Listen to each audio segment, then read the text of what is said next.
Bonjour à tous. Nous nous retrouvons aujourd'hui avec une question d'Armand, une question difficile. Le désespoir est-il un péché? Le mot même de désespoir me fait un peu frémir.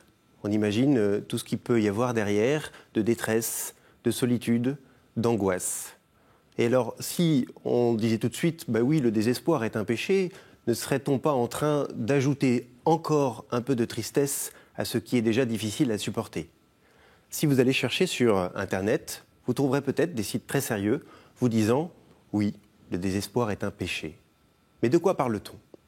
Lorsque on parle de quelque chose qui nous rend la vie dure, d'un manque d'espérance qui nous ronge le cœur, lorsqu'on parle de quelque chose qui nous rend triste, lorsqu'on est dans une situation où on ne voit pas bien comment on peut s'en sortir, eh bien, ça, ce n'est pas tout à fait du désespoir. En tout cas, ce n'est pas le désespoir dont on parle quand on dit « le désespoir est un péché ».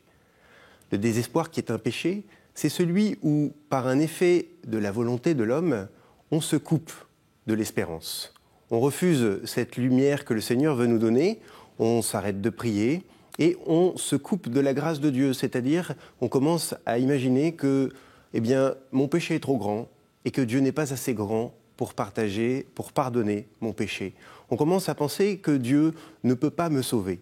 On commence à croire, et au fond de soi, qu'il n'y a pas d'issue possible.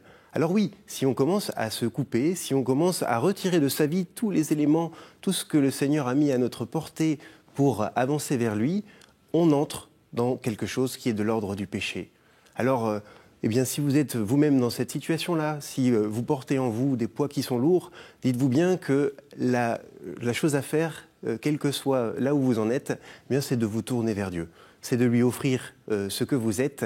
Il n'y a jamais de mal à se tourner vers Dieu. Jésus nous dit lui-même dans l'Évangile selon saint Matthieu, « Je ne suis pas venu pour les bien portants, je suis venu pour les pécheurs ». Alors, puisque le Seigneur est venu pour nous, n'ayons pas peur de nous tourner vers lui.